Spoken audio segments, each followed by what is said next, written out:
Snow slashed through the night as Chicago drowned in white. A man in a black coat dragged a little girl by the arm, her leg wrapped in filthy cloth, her cries lost in the wind. Coins spilled from a tin box, scattering across the frozen sidewalk. Cars rushed by, no one stopped. Then a dark sedan screeched to a halt. A man stepped out, his breath fogging in the cold. One look at the child and the world he knew collapsed in a heartbeat. If you want to know what happens next, stay with me until the end of the video. And if you still believe deep in your heart that God is always watching over you, silently arranging everything, then right now, leave a comment saying Amen below this video. Because who knows, at the very moment you write those words, a blessing may quietly enter your life. The city of Chicago was drowning in white that night.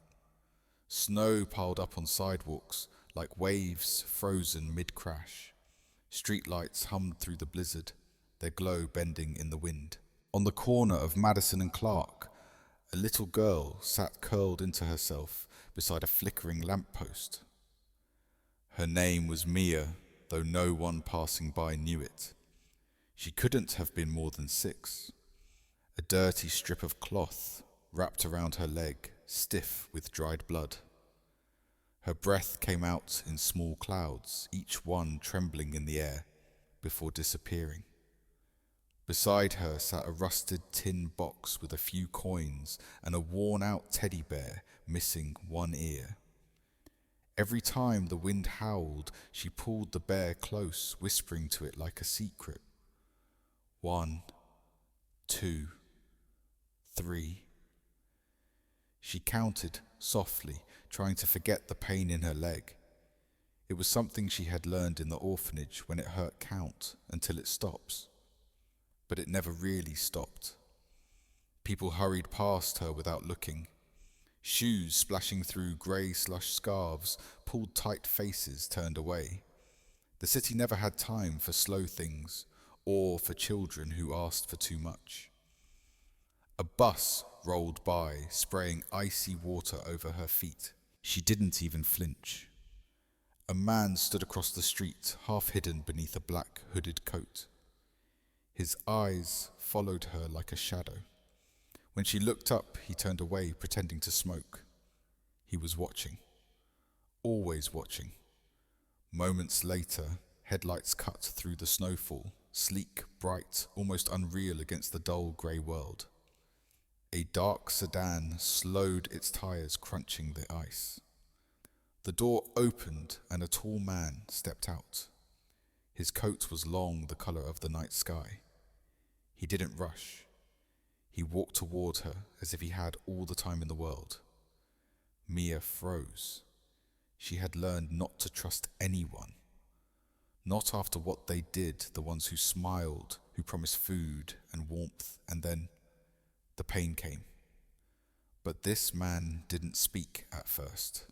He just knelt down, his breath visible in the cold air. He took off his scarf, a red one, soft and slightly frayed at the edge, and wrapped it gently around her shoulders. The warmth startled her more than the cold ever did. He said quietly, "Not tonight." She looked up, her lips trembling. "What?" "You don't have to beg tonight," he said, his voice low and certain. "You're safe now." The man's name was Ethan Cole. To the world, he was a millionaire tech genius, the kind whose face showed up in glossy magazines. But under that calm exterior lived something broken, a memory of fire, of a little girl he couldn't save 15 years ago. For a brief second, as the wind carried snowflakes between them, Ethan saw that girl again, not in flames this time, but alive, breathing, trembling under the same winter sky. Behind them, the stranger in the black hood turned and disappeared into the alley. The car door closed with a soft click. Headlights glowed against the falling snow, And for the first time in a very long while, someone had stopped. The snow didn't stop that night. It thickened, settling on roofs and cars, swallowing the edges of the city until everything looked like a ghost of itself. Inside Ethan's car, the heater hummed softly, filling the silence with a low, steady warmth. Mia sat in the passenger seat, her tiny fingers clutching the teddy bear like it was the only thing holding her to this world. She hadn't spoken since he picked her up. Her eyes, wide and dark, darted from the window to his face, then back again. She didn't trust the quiet. It was too kind, too calm. Ethan glanced at her through the reflection in the windshield. "You're safe," he said again, as if saying it twice could make it real. She didn't answer. She was counting again, lips barely moving. 1, 2, 3, 4. "Does that help?" he asked softly. She nodded once. "It keeps the bad things away." He wanted to ask what those bad things were, but the words stuck somewhere behind his throat. He didn't need to ask. He had seen enough: the bruises on her wrists, the thin strip of fabric holding her broken leg, the hollow look of a child who had learned too early what cruelty felt like. When they stopped at a small diner just outside the loop, Ethan handed her his coat. The sign above the door blinked through the snow. "Hot coffee, $1. Inside, the air smelled of fried food and cinnamon. A waitress with kind eyes glanced at Mia, then at Ethan. "Poor thing," she whispered, setting down a mug of hot chocolate with extra whipped cream. "On the house." Mia stared at the cup, steam rising in gentle curls. "It's too pretty to drink," she said. Ethan smiled faintly. "That's the best kind."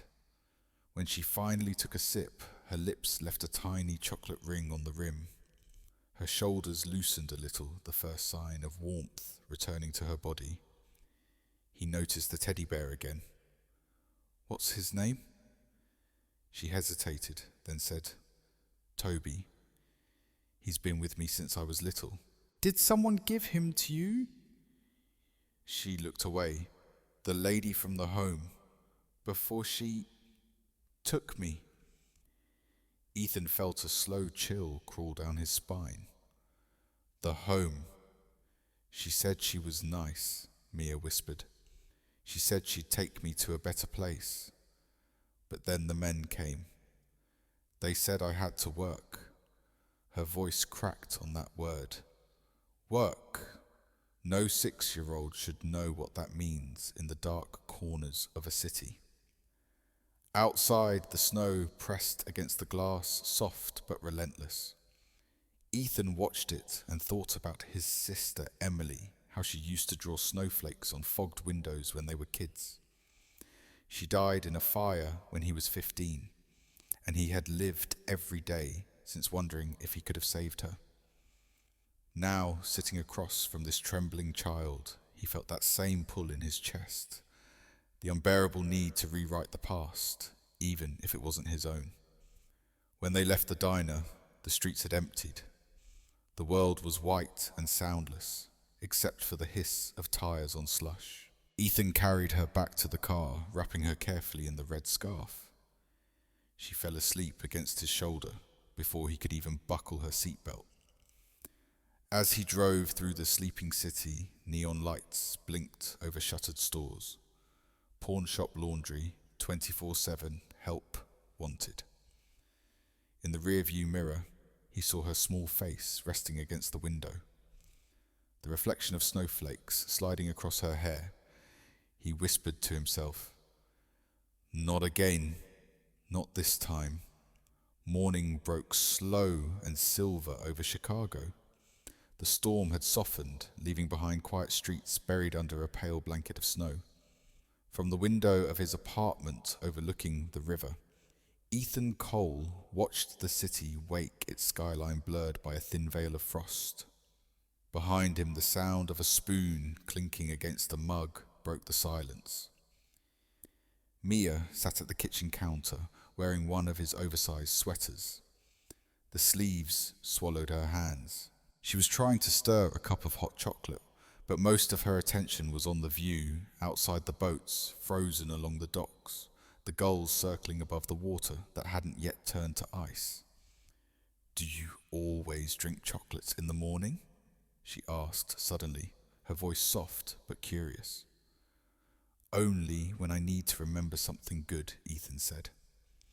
She nodded, considering that answer like it was a lesson. "Then you should drink it every day." He smiled faintly. "Maybe I should." Mia's leg was propped on a pillow. The doctor he called the night before had cleaned and bandaged the wound, muttering about fractures and infection, but Ethan barely heard him. He just kept his eyes on her small face as she slept through the pain, clutching the red scarf like a lifeline.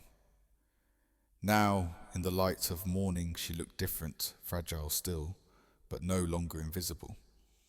The grey daylight touched her hair, and for a moment she looked like any child who belonged somewhere safe. "You don't have to go back there," he said quietly. Her stirring stopped. "Where? The streets. The people who hurt you." Mia blinked. "They'll be angry if I don't come back." "Not anymore," Ethan said, his tone firmer. "They won't find you here." She didn't reply, but her eyes flicked toward the door, as if half expecting it to burst open. Ethan noticed. He moved closer, crouched to meet her gaze. "I know what it's like to lose someone," he said. "To wish you could go back and change it. Did you lose someone too?" He hesitated. "My sister. Her name was Emily. Was she little like me?" He nodded. "Yeah. She was brave, like you." For a moment, the air between them felt heavy, with things neither of them knew how to say. Then Mia reached out, shyly tugging the end of his sleeve. "You found me," she said. "So maybe you can find her too." Ethan's throat tightened. "Maybe," he whispered in a way I already did. She tilted her head, puzzled, but he just smiled and stood. "Come on, you need to eat." He turned to the stove, cracking eggs into a pan, pretending not to feel the weight of her words echoing through him. When breakfast was over, he handed her a small notepad and a pencil. "Here," he said. "Write anything you want. Draw. Doodle. It's yours." She opened the pad carefully, as though it were made of glass. The first thing she drew was a bear with one ear missing. Beneath it, she wrote in shaky letters, "Toby and the man with the red scarf." Ethan laughed softly. "That's me." "You have the same eyes," she said simply. "Kind, but sad." He didn't know what to say to that. Instead, he folded the scarf neatly and placed it around her shoulders again. The red stood out against the grey light, a small defiance against the world outside. "Mia," he said, voice low but steady, "I want you to remember something." She looked up, waiting.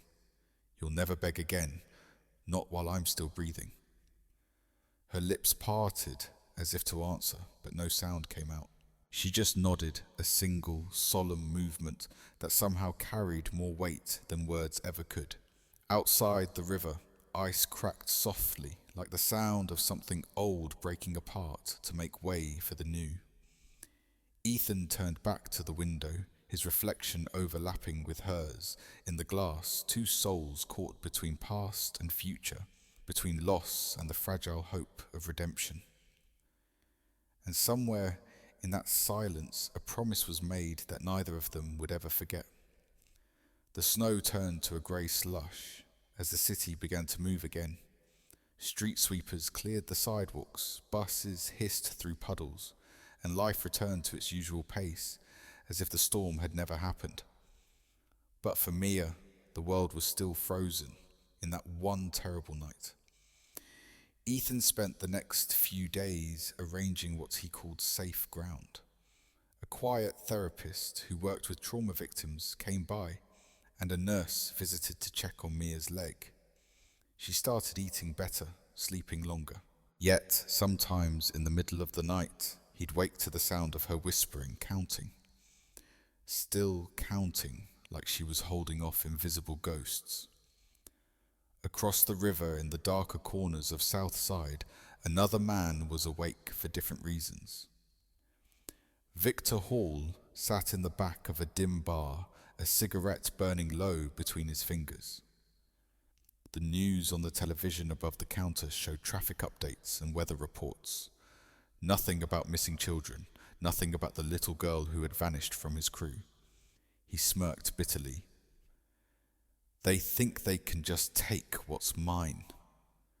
The bartender, a nervous man with shaking hands, muttered, "Vic, it's just a kid." Maybe she ran off. Victor's glare could have cut glass. Nothing runs off without permission. Not from me. He stubbed out the cigarette and pulled out his phone. On the screen was a blurry picture, a child in the snow sitting beside a lamppost.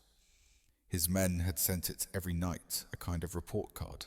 Now that feed had gone silent, find her, he said into the phone, and find the man who stopped. At the same time, Ethan's life began to fracture in small, uneasy ways. An unfamiliar car parked across from his building 2 mornings in a row. His security system detected movement in the garage, but no one was there when he checked the footage. He told himself it was paranoia, but deep down he knew what this was the ripple of trouble coming closer. Mia noticed it too. She had begun to draw again, filling the notebook with strange little pictures. Dark shapes in alleys, a red scarf, eyes watching from the corner of a window. "Who are they?" Ethan asked, trying to keep his tone calm. She didn't look up. "The ones who whisper my name when I sleep." The words made the back of his neck prickle. Later that day, Ethan went to see Sarah Kim, his old college friend, who now worked as a private investigator. Her office was above a pawn shop filled with stacks of case files and the smell of burnt coffee. He handed her the photo of Mia. She was on Madison Street near Clark. "I think she was part of something bigger. I need to know who's running it." Sarah studied the picture, then looked at him. "Ethan, this isn't just charity. You're in something deep. These people don't let go." "I'm not asking permission," he replied. "I just need your help to find them before they find her." She sighed, shaking her head, but already booting up her computer. "All right, but if you're right, we're not talking about a couple of thugs. We're talking about an organized ring. Human trafficking, maybe interstate." Her words hit him harder than he expected. He thought of Mia's broken leg, her quiet counting. The world had done this to her, and now the world would have to answer. That night, while Ethan was tucking Mia into the guest bed, she suddenly grabbed his wrist. "Don't let them take me back," she whispered. "They won't," he promised. But as he turned off the light, a red dot blinked faintly outside the window. Tiny, almost invisible. A laser sight, or maybe just a reflection. Either way, Ethan felt the chill crawl through his bones. Across town, Victor Hall poured himself a drink and smiled coldly. "You wanted to play hero, Cole," he muttered. "Let's see how far you're willing to fall." Chicago wore its winter-like armor cold, metallic, and unyielding. The snow had turned to sleet, tapping against the windows of Ethan's penthouse in restless rhythm. Mia sat curled up on the couch, drawing quietly. Her pages were filled with strange fragments of memory, trucks, doors, dark rooms, faces without names. Ethan watched her from across the room, the glow of his laptop reflecting in his eyes. He'd spent nights digging into files, tracing license plates caught on traffic cameras near Madison Street. Something in his chest told him that Victor Hall was closer than the police would ever guess. On the table beside him sat the teddy bear Toby. Its seams were worn, the stuffing visible at the edges. When Ethan picked it up to move it, something crinkled inside. He frowned and reached into the small tear under its arm. His fingers brushed against a folded piece of paper. He unfolded it carefully. On it were 7 shaky words written in a child's uneven scrawl. Help us. 7 kids in warehouse. The air left his lungs. His hand trembled slightly. Mia, he called gently. Where did you get Toby? Her eyes lifted from her drawing. From the place, the big room with the boxes. The man with the hat said we had to sleep there. Toby was hiding under the bed. Ethan's mind raced. He took a photo of the note and sent it to Sarah Kim. Within minutes, his phone buzzed. Sarah, meet me at my office, now. The snow was coming down again when he arrived. Sarah had already pinned a map of Chicago to the wall. Red circles marked old industrial zones near the south side, abandoned warehouses by the rail yard. She pointed to one. This address showed up on surveillance 3 weeks ago. Same truck, same pattern. No business registered there. Could be our place. Ethan's jaw tightened. We need to go in. Not like that, Sarah warned. We go through the police. I can call a contact at CPD, but Ethan was already shaking his head. We don't have time. If the message says 7 kids, that means there are still 6 in there. They move fast. Sarah stared at him for a long moment. You're not a cop anymore, Ethan. You're a man with money and guilt. He met her gaze evenly. Then I'll use both. After a beat, she sighed. All right, but we do this smart. They began gathering evidence, bits of video footage, delivery logs, even scraps of digital trails from a warehouse's utility bills. Each clue was small, almost meaningless on its own, but together they drew a picture of something real and ugly. A trafficking operation hiding in plain sight. That night, Sarah hacked into a traffic camera network near the rail yard. A grainy image appeared, an old white van pulling up beside a corrugated metal building. The driver stepped out. Even through the pixelated feed, Ethan recognized the sharp outline of Victor Hall. There he whispered. Sarah's hands flew over the keyboard. Got him. Warehouse 19, South Halsted Street. If we alert the police now, they'll take hours to coordinate a raid. Ethan's voice was calm, but his heartbeat wasn't. Then we go first.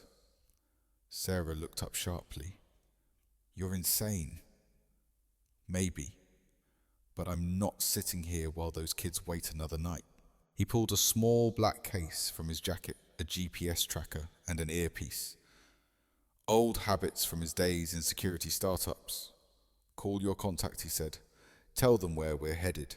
Just don't tell them when. At the apartment, Mia was asleep, her small hand resting on the red scarf. Ethan stood by her bed, watching the slow rise and fall of her chest. He brushed a strand of hair from her face and whispered, I'll be back soon. For a moment, he saw his sister again, Emily calling for him through the smoke. His chest tightened. He turned off the light and left. An hour later, He and Sarah parked 2 blocks from the warehouse. The air was biting cold, every breath turning to frost. Through the fog, they saw the faint glow of a light inside the building and the sound of a generator humming. Ethan adjusted the earpiece. "We get them out no matter what." Sarah nodded, her hand resting on her concealed pistol. Somewhere inside that warehouse, 7 small lives waited in the dark.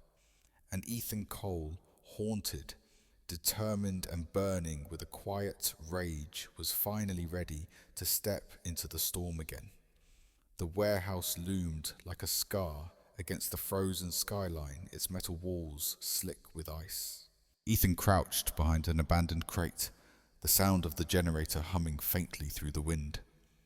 Snow drifted in slow spirals under a single hanging light. Beside him, Sarah adjusted her pistol. Eyes sharp and steady. 2 guards by the door, she whispered. "If we move fast, we can..." A gunshot cracked through the night, echoing across the empty lot. Sarah ducked low. Ethan's pulse hammered. From the shadows, Victor Hall stepped into view, his black coat fluttering like a shadow given shape. "I was wondering when you'd come," Victor said, his voice low and amused. The hero with money and guilt. Ethan stood slowly, his breath visible in the freezing air. "It's over, Victor. Let the kids go." Victor laughed, shaking his head. "You think this ends with a speech? You built this world, Cole. You made people like me possible." For a moment, Ethan said nothing. Snowflakes gathered on his hair, melting into water that ran down his face like tears.